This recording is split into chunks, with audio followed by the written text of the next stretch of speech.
Hay un himno en nuestros himnarios que yo sé personalmente que es el favorito de muchos hermanos de la iglesia y cantamos a menudo aquí, que expresa con mucha precisión el sentimiento de todo aquel que aprecia la palabra de Dios en su justo valor. Me refiero específicamente al himno 228, cuán firme cimiento. Y la primera estrofa de ese himno dice: cuán firme cimiento se ha dado a la fe de Dios en su eterna palabra de amor. Y entonces el autor del himno pregunta: ¿qué más él pudiera a su libro añadir si todo a sus hijos lo ha dicho el Señor? El autor está expresando aquí en sus propias palabras lo mismo que el salmista nos dice en el Salmo 19. La ley de Jehová es perfecta, la ley de Jehová es completa. A esa revelación no podemos añadirle nada, por cuanto Dios ha dicho en ella a sus hijos todo cuanto ellos necesitan para una vida bienaventurada, aquí y en la eternidad. Ahora, supongamos por un momento, hermanos, que Dios no nos hubiese dado su revelación especial. Supongamos por un momento que Dios solamente se hubiese revelado al hombre a través de la creación, en lo que nosotros conocemos como la revelación general de Dios.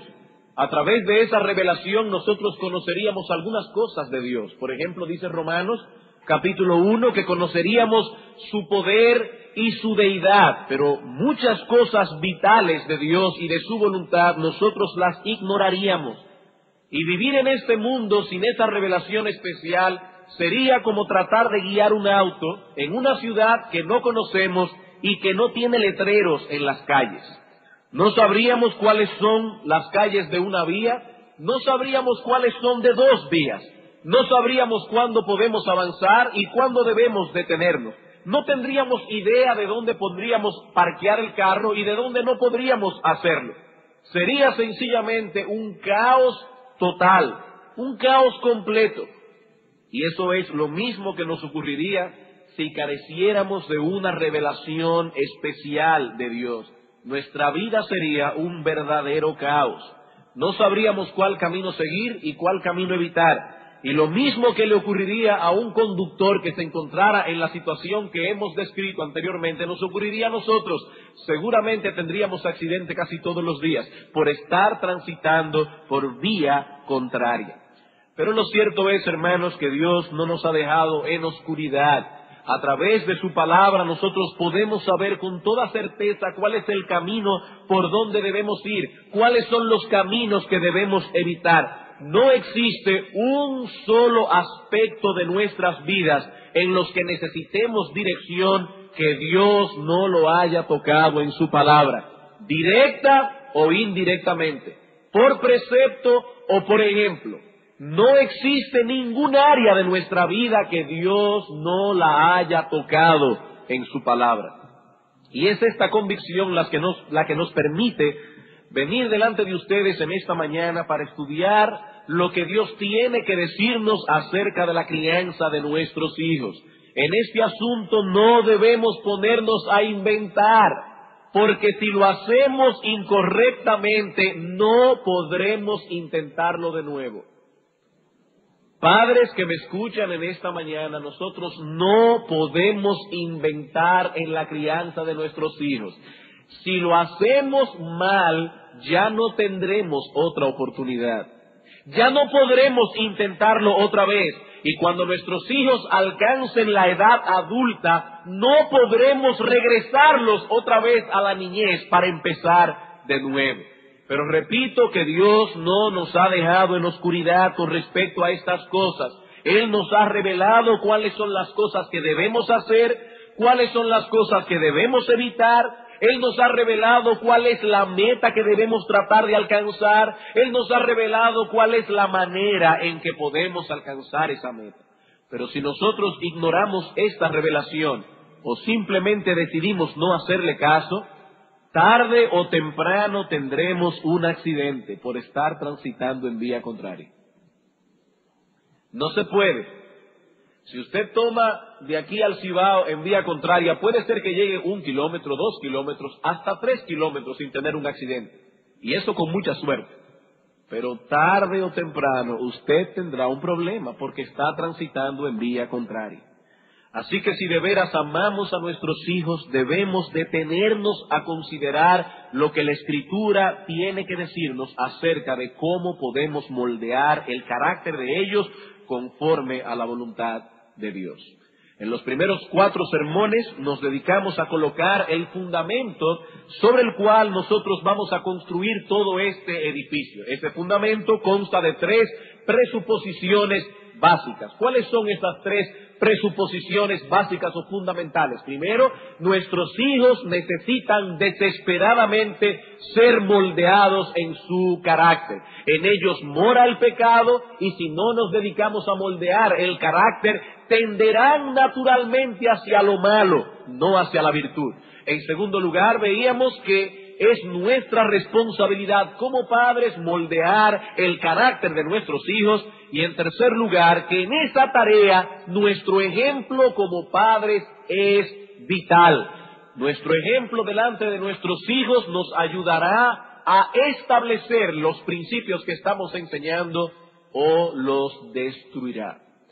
Esas son las 3 presuposiciones fundamentales sobre los cuales estamos basándonos en estos sermones. El resto de esta serie nosotros la hemos dividido en 3 grandes bloques, 3 temas básicos. Eso es todo lo que vamos a ver de ahora en adelante. En primer lugar, veremos cuál es la meta que debemos tratar de alcanzar. En segundo lugar, veremos cuál es el método que debemos usar para alcanzar esa meta. En tercer lugar, veremos cuál es la manera en que debemos hacerlo. 3 bloques, hermanos, con 3 palabras básicas: meta, método y manera. Actualmente nos encontramos en el primer bloque de apartamentos de nuestro edificio, la meta.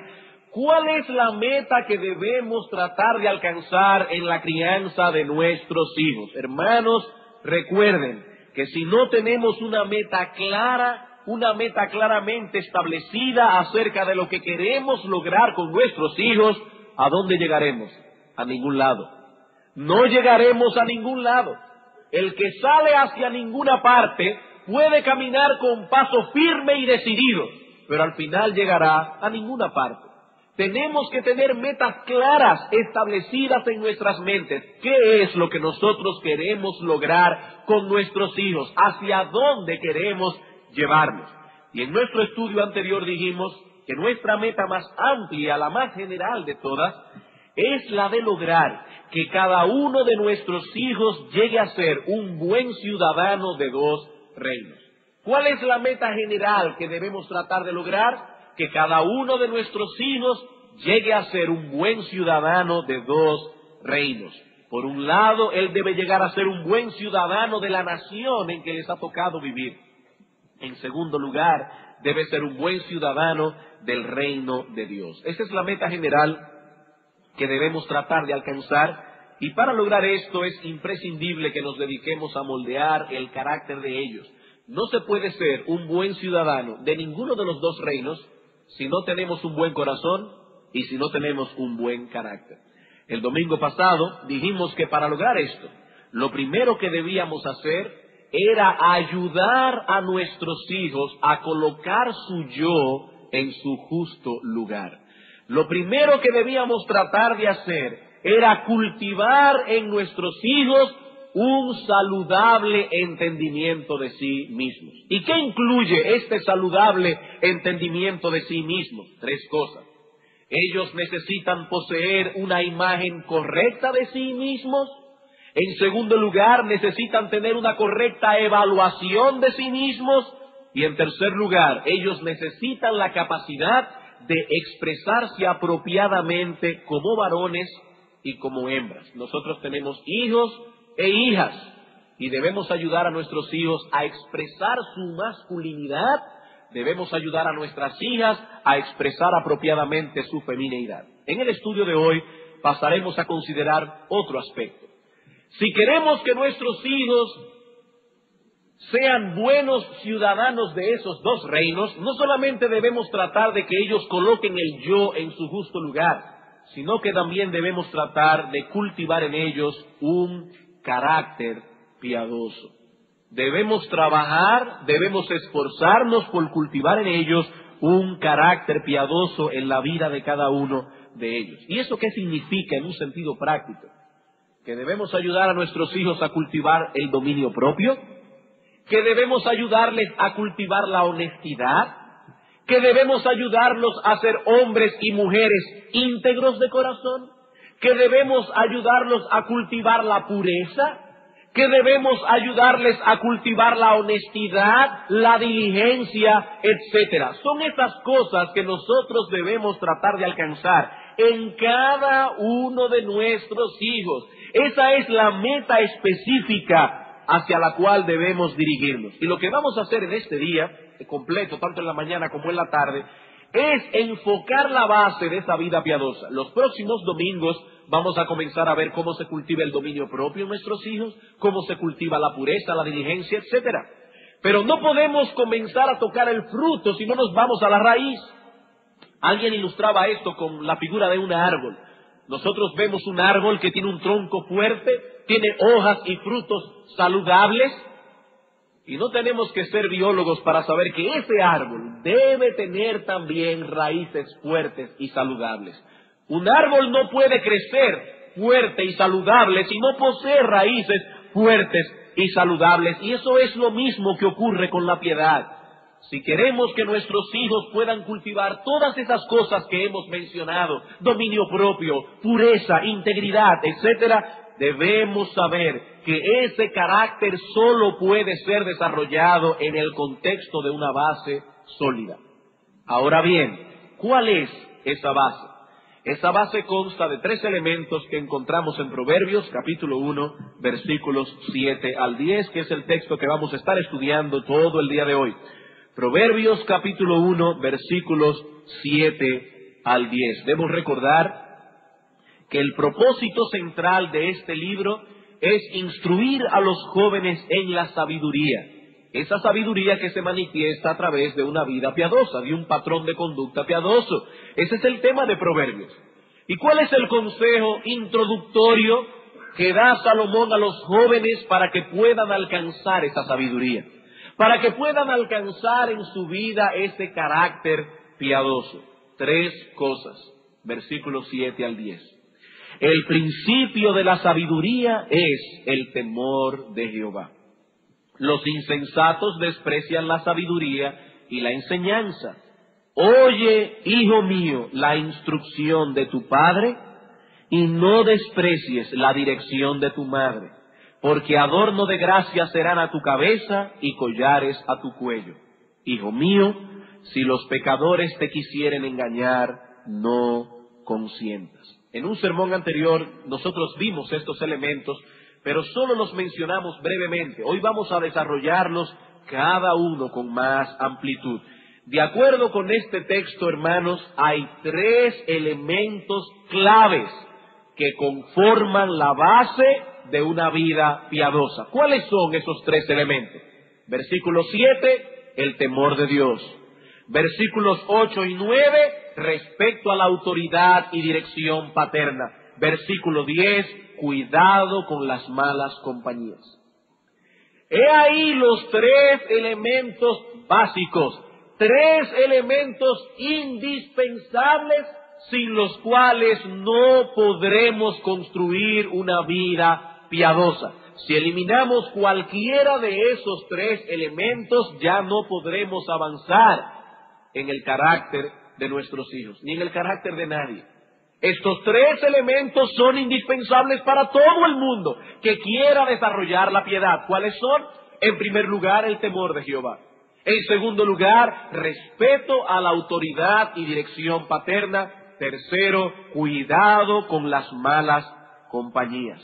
Así que niños y jóvenes que me escuchan en esta mañana, deben saber que estos 3 ingredientes son indispensables. Indispensables. No se puede avanzar donde carezca cualquiera de estos elementos. Y no solamente los niños y jóvenes deben saber esto, nosotros los padres debemos saberlo también. Y lo que vamos a hacer hoy es ver estos 3 elementos por separado. Hoy en la mañana no podremos pasar del primero y de hecho tampoco lo vamos a concluir. Vamos a ver el temor de Dios en la mañana, vamos a terminarlo esta tarde y si el Señor lo permite, vamos a ver los últimos 2 elementos también esta tarde. Primer elemento entonces básico, el temor de Jehová. Versículo 7, el principio de la sabiduría, entendiendo por sabiduría ese carácter piadoso. El principio de la sabiduría es el temor de Jehová. De acuerdo con este texto, el temor de Dios es la piedra angular de la vida piadosa, el ABC de la verdadera piedad. Así como no podemos aprender a leer ignorando el abecedario, así tampoco podemos aprender la piedad sin temor de Dios. Salomón nos dice aquí que el temor de Jehová es el principio de la sabiduría. Todo lo que cosecharemos aparte de ese temor es insensatez y necedad. Por eso el versículo termina diciendo, los insensatos desprecian la sabiduría y la enseñanza. Es decir, los insensatos desprecian el temor a Dios. No ponen atención cuando se habla de estas cosas. El mismo Salomón nos dice en la conclusión de Eclesiastés que temerle a Dios y guardar sus mandamientos es el todo del hombre. No es una parte importante de nuestra vida. Él no dice eso. Salomón dice temer a Dios y guardar sus mandamientos es el todo del hombre. ¿Y por qué él dice eso? Porque todo depende del temor de Dios. Todo fluye del temor de Dios. Por eso se le llama aquí el principio de la sabiduría, la fuente de donde emana la verdadera inteligencia, su parte principal, su esencia. La esencia de una vida piadosa es el temor de Dios. Ahora bien, ¿qué es ese temor de Dios? Bueno, realmente en esta mañana no tenemos el tiempo para considerar este asunto extensamente. Así que lo que vamos a hacer es limitarnos a dar una definición breve y concisa que pueda darnos una idea aproximada de lo que esa frase nos quiere transmitir. ¿Qué es el temor de Dios? Vamos a hacerlo bien sencillo. Es ese sentido de reverencia que produce el saber que estamos en la presencia de un Dios majestuoso. ¿Qué es tener temor de Dios? Es ese sentido de reverencia que produce el saber que estamos en la presencia de un Dios todopoderoso, de un Dios majestuoso. El hombre que teme a Dios no solo conoce la grandeza y la majestad de Dios, sino que vive en su presencia todo el tiempo. Temerle al Señor es reconocer que sus ojos están sobre nosotros. Eso es tan sencillo como eso. Temerle a Dios es tener la conciencia de que sus ojos están encima de nosotros en todo momento, contemplando nuestras acciones y hasta lo más íntimo de nuestros pensamientos. Levítico capítulo 19. Levítico capítulo 19, versículo 14.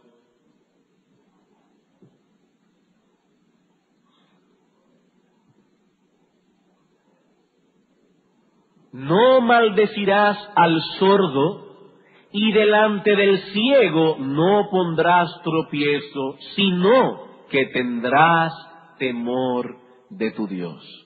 ¿Ven el contraste? Una persona desprovista de temor de Dios piensa que nadie lo escucha cuando maldice al sordo. Piensa que nadie lo observa, que nadie lo ve cuando pone tropiezo al ciego.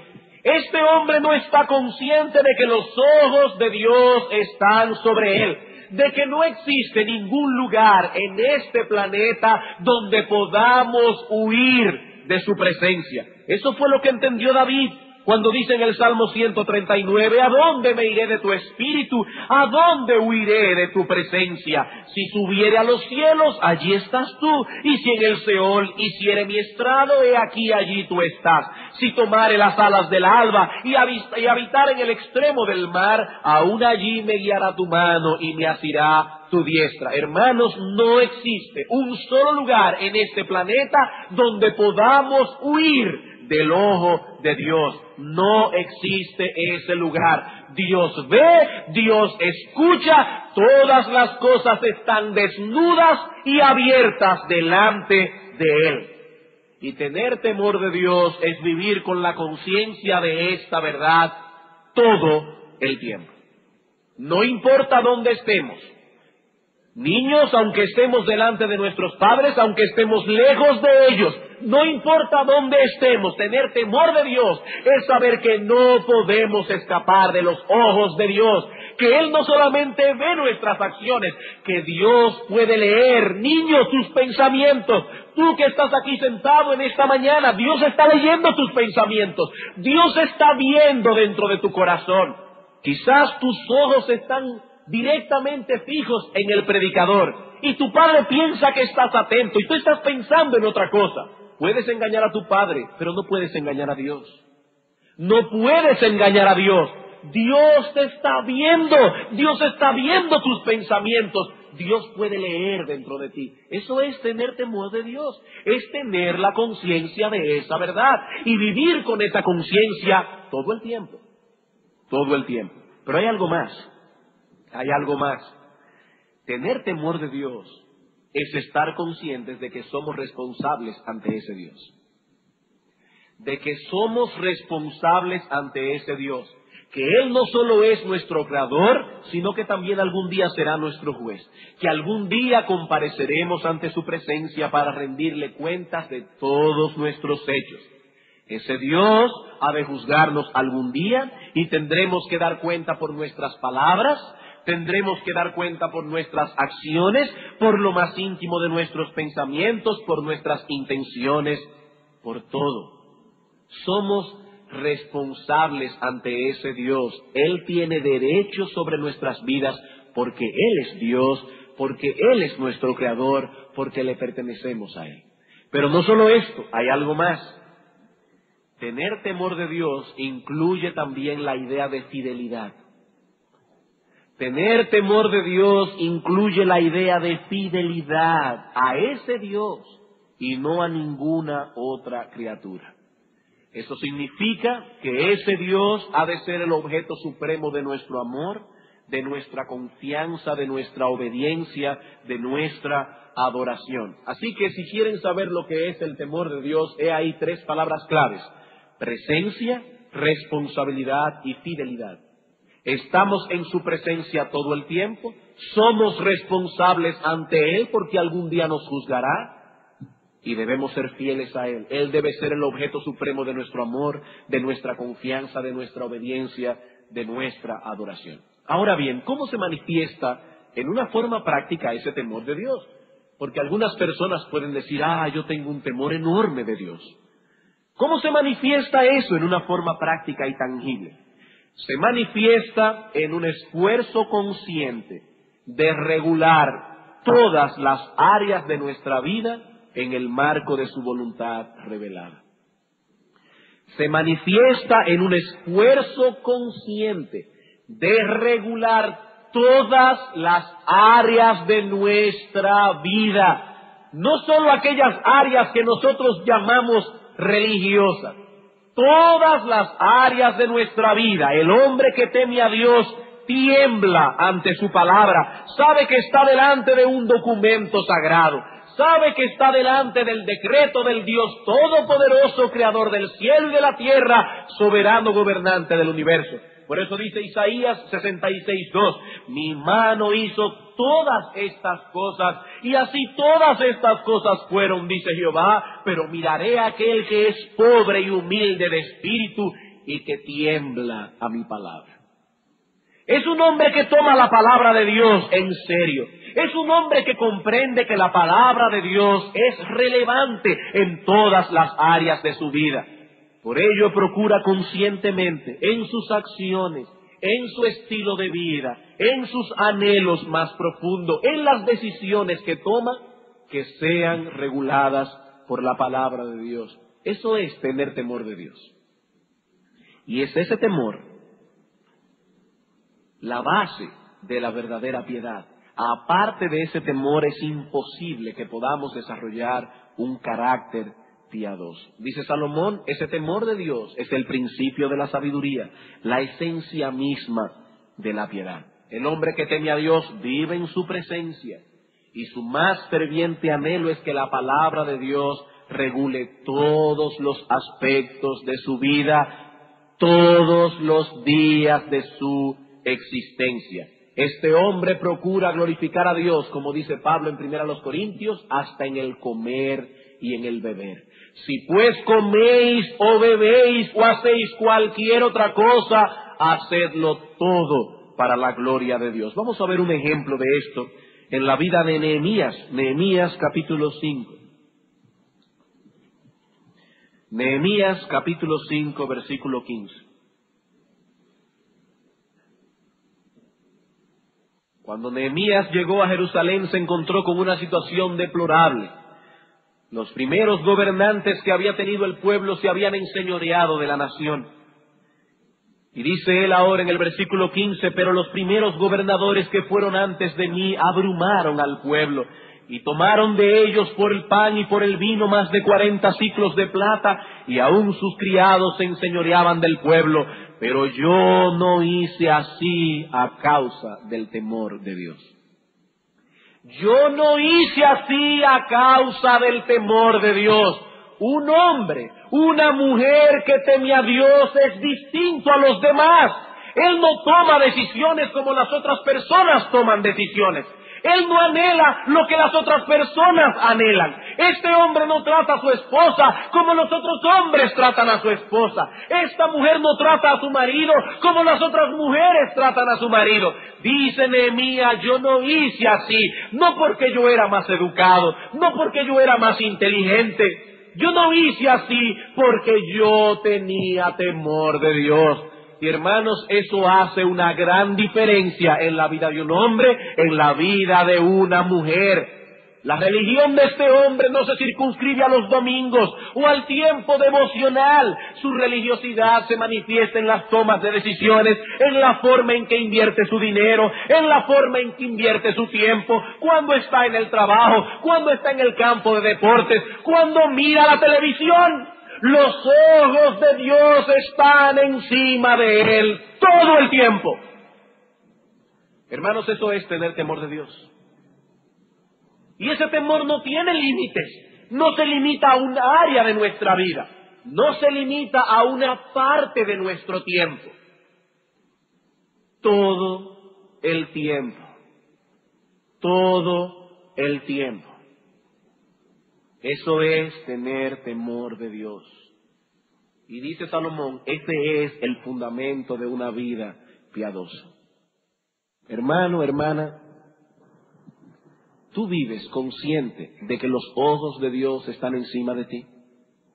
Cuando te levantas por la mañana y lees la Escritura, pero luego cuando cierras ese libro lo dejas en tu mesita de noche y sales a trabajar, ¿estás consciente de que los ojos de Dios están encima de ti?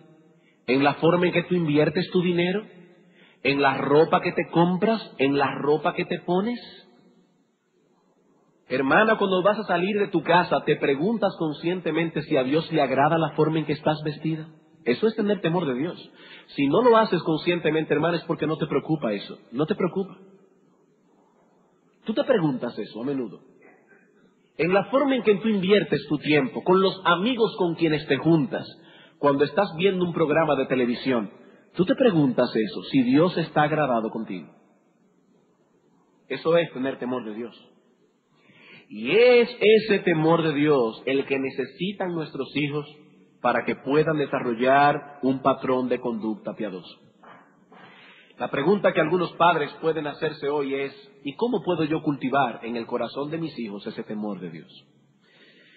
De hecho, algunos pueden ir más lejos y preguntarse, ¿acaso pueden realmente los padres enseñar el temor de Dios a sus hijos? Y no dice la Escritura que solo el Espíritu Santo puede inculcar ese temor en el corazón del hombre. ¿Qué puedo hacer yo como padre entonces? Hermanos, yo pienso que esta pregunta tiene sentido y que esa pregunta hay que responderla. Cuando hablamos de moldear el carácter de nuestros hijos o de entrenarlos en la piedad, hay dos extremos que debemos evitar a toda costa. el fatalismo y el behaviorismo. Dos extremos que debemos evitar a toda costa: el fatalismo y el behaviorismo. Y como sé que para algunos esta palabra es nueva, no se escribe con J sino con H intercalada. Esa palabra viene de una palabra inglesa, behavior, que significa conducta. Conducta. ¿Y qué es lo que debemos evitar entonces cuando hablamos de fatalismo y de behaviorismo? En términos más sencillos, los dos extremos que debemos evitar son, por un lado, el de sobreenfatizar la obra de Dios pasando por alto la responsabilidad humana, fatalismo, o el de sobreenfatizar la responsabilidad humana pasando por alto la obra de Dios, behaviorismo. El fatalista dice lo siguiente: si Dios determinó que mi hijo sea piadoso, nada cambiará el designio de Dios, mi hijo será piadoso. Eso es lo que dice el fatalista. Y si Dios determinó lo contrario, tampoco puedo hacer nada para cambiar el futuro. Ya todo está decretado y nosotros no podemos hacer nada para cambiar el decreto de Dios. Lo que el fatalista no toma en cuenta es que Dios también ha decretado obrar a través de medios, y que por lo tanto es nuestra responsabilidad hacer un uso sabio de los medios que Dios ha diseñado para obtener los fines que deseamos. Por ejemplo, nosotros creemos que hay una elección divina desde antes de la fundación del mundo. Nosotros creemos que Dios ha predestinado a los que se van a salvar. Pero nosotros creemos también que Dios ha decretado salvar a los creyentes por la locura de la predicación. Y si no hacemos uso de esos medios, no podemos esperar la salvación de los incrédulos. Dios decreta el fin, pero Dios también decreta los medios. Y esa es la tensión que el fatalista no entiende. Y ciertamente es una tensión que creo que solo podremos descifrar en el cielo. Pero es una tensión que se encuentra en la palabra de Dios. Pero por el otro lado tenemos al behaviorista. Este piensa que todo lo que necesitamos para obtener un fin es hacer uso de los medios necesarios para obtener dicho fin. Así que si queremos que nuestros hijos se comporten de esta y esta manera, lo que tenemos que hacer es entrenarlos para ello, y el entrenamiento correcto producirá el resultado correcto. ¿Cuál es el error del behaviorista? El error de este hombre es que saca a Dios de su esquema, primero. Y segundo, que piensa que el hombre es algo así como una máquina de refresco. Si le entras la moneda apropiada y le das al botón correcto, saldrá el refresco que deseas. Pero el hombre no es así. El hombre no es una máquina. Y por otro lado hay ciertas cosas que están únicamente en las manos de Dios. ¿Cuál es entonces el balance de todo esto? ¿Cuál es el punto medio? El punto medio es lo que enseña la Escritura. ¿Y qué enseña la Escritura? Por un lado nos enseña que debemos hacer un uso sabio, inteligente, responsable de los medios que Dios nos ha provisto. Pero también nos enseña que debemos hacerlo en dependencia del Espíritu Santo.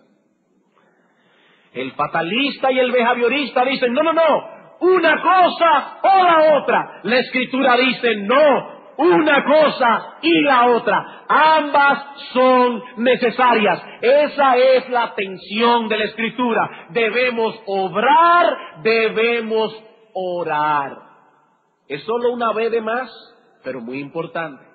Debemos obrar, debemos orar. Si queremos criar hijos en el temor de Dios, debemos orar fervientemente a Dios que produzca ese temor en ellos. Pero al mismo tiempo debemos obrar para crear en nuestros hogares un ambiente que sea propicio para que se fecunde ese temor.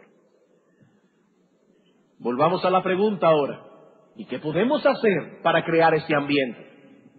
Hay dos cosas básicas, podríamos mencionar muchas más, pero el tiempo no nos lo permite. Vamos a mencionar dos. Una hoy, ahora en la mañana, la otra la veremos para la tarde. Dos cosas que podemos hacer.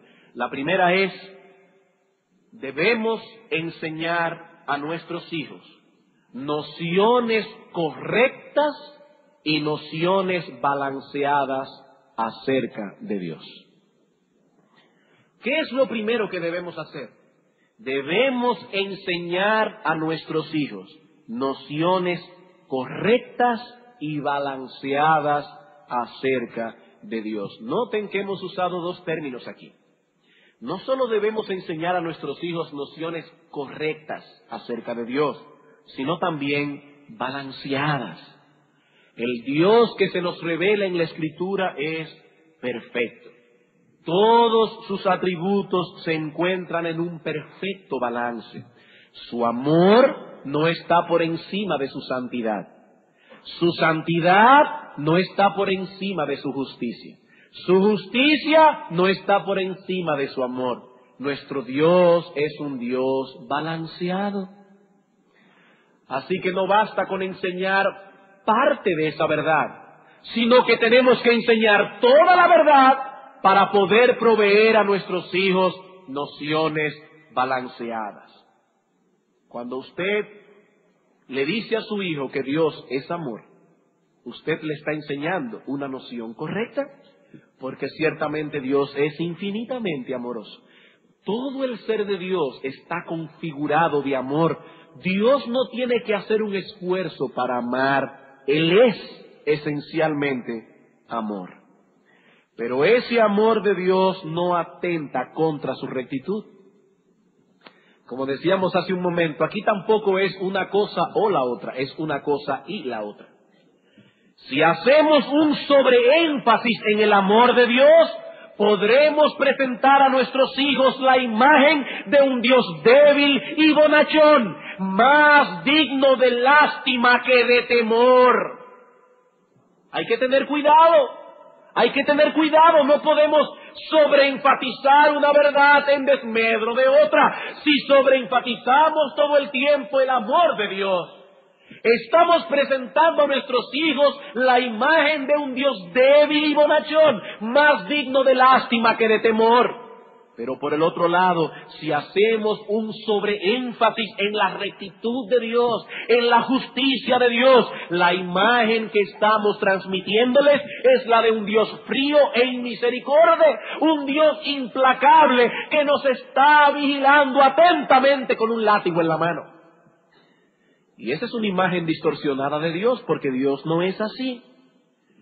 Así que nuestros hijos deben saber que ciertamente Dios es perfecto en rectitud y en justicia, pero al mismo tiempo es un Dios bueno y compasivo, que ha provisto para nosotros un plan de redención que costó la muerte de su precioso Hijo, la muerte de su Hijo en la cruz.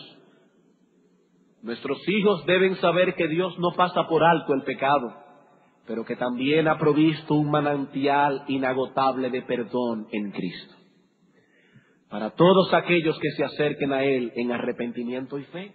Dios ha provisto un manantial inagotable de perdón que fluye de la cruz del Calvario.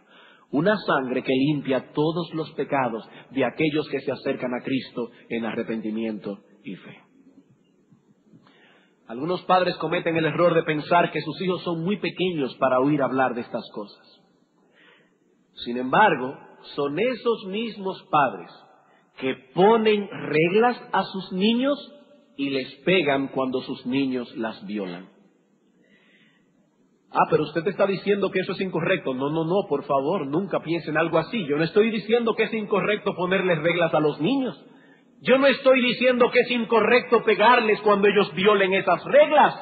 Lo que deseo señalar aquí es que si tu hijo ya puede distinguir el significado de la palabra no, y en ocasiones le has pegado por haber violado ese no, ya él tiene edad suficiente para saber que la única manera de lidiar con la culpa es a través de la fe y del arrepentimiento. No te estoy diciendo que esa es la edad para que tú le leas a tu hijo la teología sistemática de Charles Hodge. No, esta no es la edad. Estoy diciendo de que es la edad para comenzar a implantar en ellos la noción del perdón, la noción de la culpa, la noción de cómo lidiar bíblicamente con su pecado a través de la fe y del arrepentimiento. Hermano, cuando tú le dices no a tu hijo y cuando le pegas, ¿sabes lo que estás haciendo? Estás creando culpa en su alma. Estás produciendo en él un sentido de culpabilidad. Estás enseñándole que ha hecho lo incorrecto. Y eso no es malo. Eso no es malo. Aquí no estamos criticando que los padres hagan esto.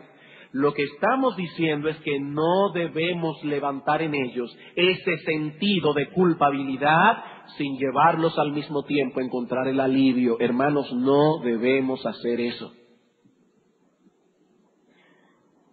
Y el único remedio que Dios ha provisto para el alma atormentada es el que fluye de la cruz del Calvario.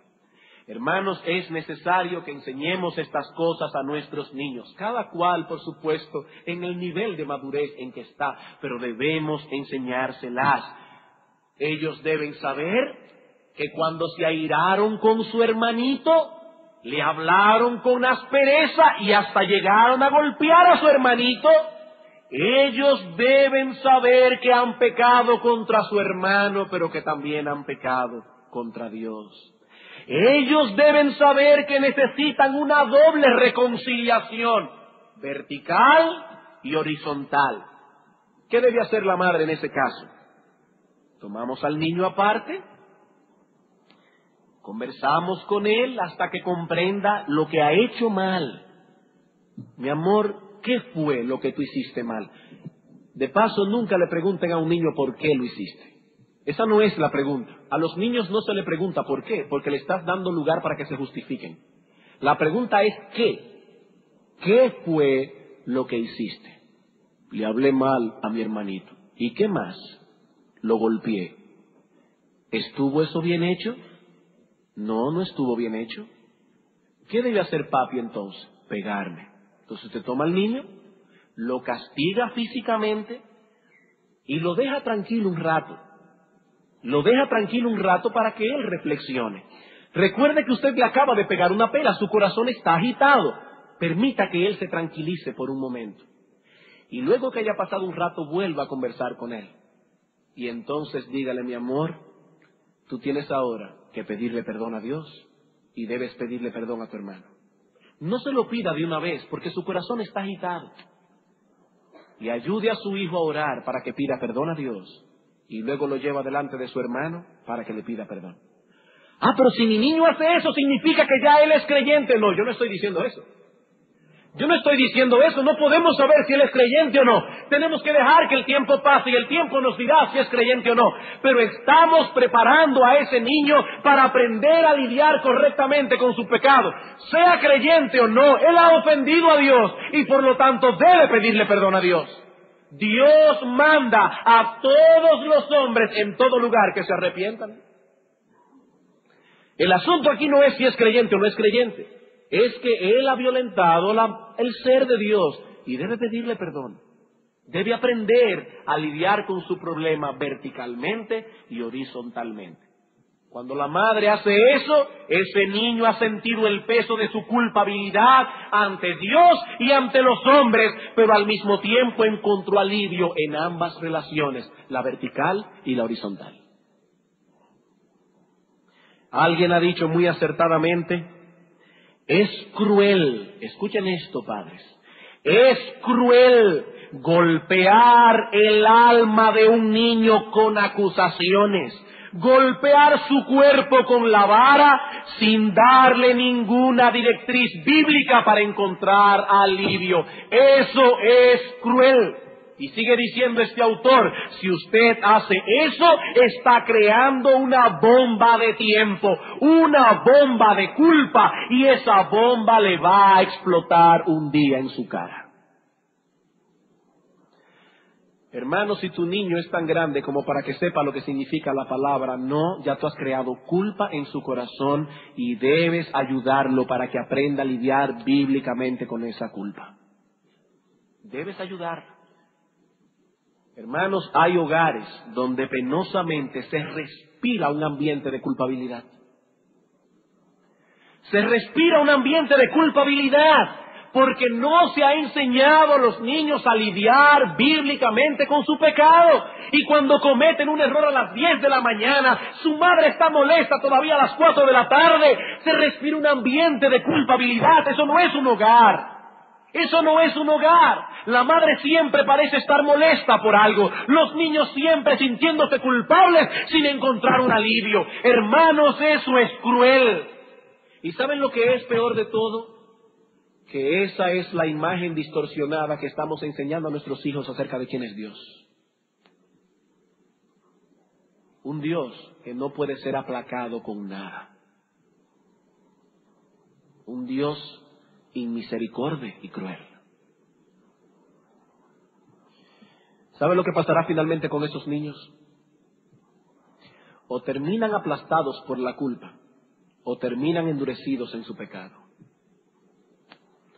O la culpa los aplasta y los inutiliza, o ellos crean un sistema de defensa que los lleva a endurecerse contra el pecado, endurecerse de corazón. Y pecarán con una facilidad pasmosa. Y qué difícil va a ser para un padre quebrantar un corazón así. Qué difícil. Hermanos, si de veras queremos criar a nuestros hijos en el temor de Dios, debemos esforzarnos por transmitirles nociones correctas y balanceadas acerca de Dios. Y no solo con nuestra instrucción verbal, es en la forma en que nos comportamos, la forma en que los corregimos, hasta las expresiones que usamos. Hay padres que usan expresiones delante de sus hijos para referirse a Dios que no son apropiadas. El jefe. La Biblia no dice que Dios es el jefe. O la palabra papá Dios. Eso no está en la Escritura. Eso no está en la Escritura y eso transmite nociones equivocadas acerca de Dios. Dios no es un diosito. Él es un Dios digno de toda reverencia, digno de toda confianza, digno de toda adoración. Y nosotros debemos tratar por todos los medios posibles de transmitir nociones correctas y balanceadas a nuestros hijos. Y esas expresiones no transmiten nociones correctas, no transmiten nociones balanceadas, y debemos eliminarlas de nuestro vocabulario. Eliminarlas de nuestro vocabulario. Bien, hermanos, no tenemos tiempo para seguir ampliando estas cosas. Así que continuaremos esta tarde tratando con el resto de este material, pero no olviden cuál es la idea que estamos tratando de transmitir. Debemos entrenar a nuestros hijos en la piedad, y para ello hay 3 elementos indispensables. ¿Cuáles son? Temor de Dios, respeto a la autoridad y dirección paterna, cuidado con las malas compañías. Esta tarde continuaremos todavía algo que nos falta del primero de estos aspectos, y si el Señor lo permite, terminaremos con los otros 2. Vamos a tener un momento de oración.